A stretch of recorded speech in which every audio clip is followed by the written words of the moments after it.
Hoy vamos a adentrarnos en uno de los sistemas más complejos y, la verdad, más alucinantes de toda la biología. Vamos a analizar la increíble arquitectura y el ritmo perfecto del aparato reproductor femenino, que es sin duda una auténtica obra de ingeniería de la naturaleza. Y todo arranca con una pregunta que es fascinante. Antes de nacer, el cuerpo ya está poniendo los cimientos para crear vida en el futuro. A ver, ¿cómo es posible que algo tan complejo se construya con tantísima antelación? Esa es la pregunta que nos va a guiar en este análisis.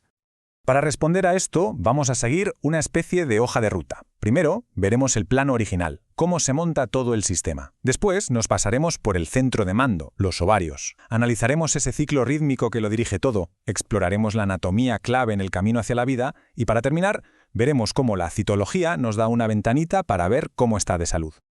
Venga, pues vamos al lío. Nuestra primera parada es el plan maestro, el momento en que todo se pone en marcha. Y lo increíble es que esto pasa durante el desarrollo fetal, muchísimo antes de que el sistema sea siquiera funcional. A ver, fijaos en esta cronología porque es increíble.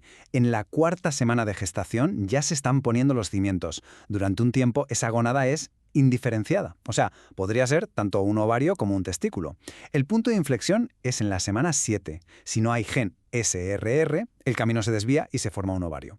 Y para la semana 8 ya están ahí los folículos primordiales, que contienen todos los óvulos que se tendrán para el resto de la vida. Y ojo, que no se crearán más. Es impresionante si lo piensas.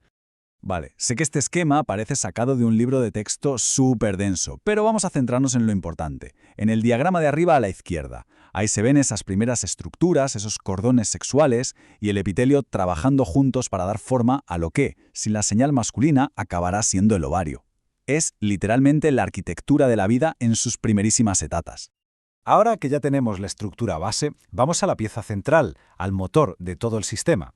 Porque los ovarios no son solo un almacén, para nada. Son el centro de mando dinámico que dirige toda esta orquesta.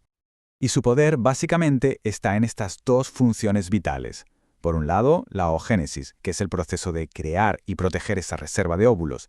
Y por otro, la esteroidogénesis, la fábrica de hormonas que produce el estrógeno y la progesterona, que son los mensajeros químicos que lo regulan absolutamente todo. A ver, dentro del ovario, cada óvulo no está suelto, está como envuelto, ¿no?, en una estructura que se llama folículo, y el viaje que hace este folículo es alucinante. Empieza en un estado de reposo como folículo primordial. Cada mes, unos cuantos despiertan y empiezan a madurar, pasando por las etapas de primario y secundario. Al final, solo uno de ellos se convierte en el folículo dominante, el de Graf, que es el que está listo para el gran momento. Claro, y este viaje del folículo es lo que nos mete de lleno en el corazón de todo el sistema, el ciclo menstrual. Que no es algo que pasa y ya está, ¿no?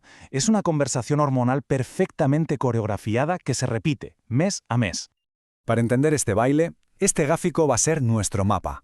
Y que no asuste, que parece muy complejo con tanta línea. La clave es ver cómo las hormonas que están abajo se relacionan con los cambios que provocan arriba, tanto en el ovario como en el útero. Es la mejor forma de visualizar cómo todo está sincronizado. Vale.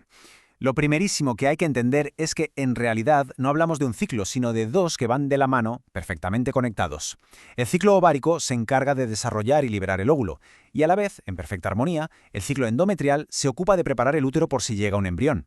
Son dos historias paralelas que dependen la una de la otra. Venga, empezamos con el ciclo ovárico. La primera mitad se llama fase folicular. Durante estas 2 semanitas más o menos, una hormona que se llama folículo estimulante, o FSH para que nos entendamos, le dice a los ovarios, venga, es hora de poner a madurar a un grupito de folículos. Si volvemos a nuestro mapa, fijaos abajo, en el gráfico de las hormonas. Se ve clarísimo, ¿verdad? Vemos como la línea de la FSH sube al principio, y eso hace que el folículo crezca. Y según va creciendo el folículo, produce más y más estrógeno, que es esa otra línea que va subiendo. Es un sistema de retroalimentación perfecto. Y toda esta subida de estrógeno va preparando el terreno para el momentazo del ciclo, la ovulación. Cuando el estrógeno llega a su pico, le manda una señal al cerebro y éste responde con una descarga masiva de otra hormona, la LH, o luteinizante. Y si miramos el mapa, esto es imposible de no ver. Fijaos otra vez en las hormonas, justo en el centro. ¿Veis ese pico brutal de LH sobre el día 14? Pues esa subida tan repentina y tan bestia es la señal que hace que el folículo maduro se rompa y libere el óvulo, que por fin empieza su viaje. Vale, el óvulo ya está en camino, pero ¿y qué pasa con la cáscara del folículo que se ha quedado en el ovario? Pues se transforma en una estructura temporal que se llama cuerpo lúteo, y su misión durante las siguientes 2 semanas es producir progesterona. De ahí viene el nombre de esta fase, la fase lútea. Y ahora, claro, la pregunta es, ¿cómo responde el útero a todo este baile hormonal? Pues esta tabla lo resume de maravilla. La fase proliferativa del útero, cuando su capa interna crece, pasa a la vez que la fase folicular del ovario, y la dirige el estrógeno. Y luego, la fase secretora, cuando esa capa madura y se vuelve receptiva, coincide con la fase lútea, y esta vez la que manda es la progesterona del cuerpo lúteo. Una sincronización impecable. Bien, el óvulo ya está libre. ¿Y ahora qué? ¿A dónde va? Pues esto nos lleva a la siguiente parada, la autopista anatómica, que está diseñada para la fecundación y el desarrollo inicial. Aquí tenemos a los dos grandes protagonistas de este tramo del viaje. A la izquierda, la trompa de Falopio y a la derecha, el útero. La trompa es donde se produce el encuentro, donde tiene lugar la fecundación, y el útero es el destino final, el hogar donde un embrión podría implantarse y empezar a crecer. Pero lo realmente increíble de esto es cómo trabajan en equipo. Las fimbrias, que son como unos dedos al final de la trompa, recogen el óvulo del ovario. La fecundación, si se da, suele ocurrir en una zona concreta que se llama ampolla. Y si ocurre, el embrión viaja hasta el útero, cuya capa interna, el endometrio, ha sido preparada por las hormonas para acogerlo. Claro, con una maquinaria biológica tan precisa y tan increíble, también tenemos formas de revisar que todo va bien. Y eso nos lleva a nuestra última sección, cómo una técnica muy sencilla, la citología, nos permite asomarnos y ver la salud del sistema. Hablamos de la prueba de Papanicolau, o la citología, vaya, y se centra en el cuello del útero, el cérvix, que es como la puerta de entrada al útero. Como se ve en el dibujito de arriba, se usa un instrumento que se llama espéculo para poder verlo bien y tomar una pequeña muestra de células de la superficie. Y el proceso en sí, la verdad, es bastante simple. Primero se recogen las células. Luego se fijan para que no se estropeen. Después se tiñen con esa tinción de Papanicolau que colorea las partes de la célula de forma diferente para poder verlas bien. Y al final, un especialista las mira al microscopio para buscar cualquier cambio que pueda ser señal de un problema. Es una herramienta de prevención potentísima. Y con esto llegamos al final de nuestro recorrido.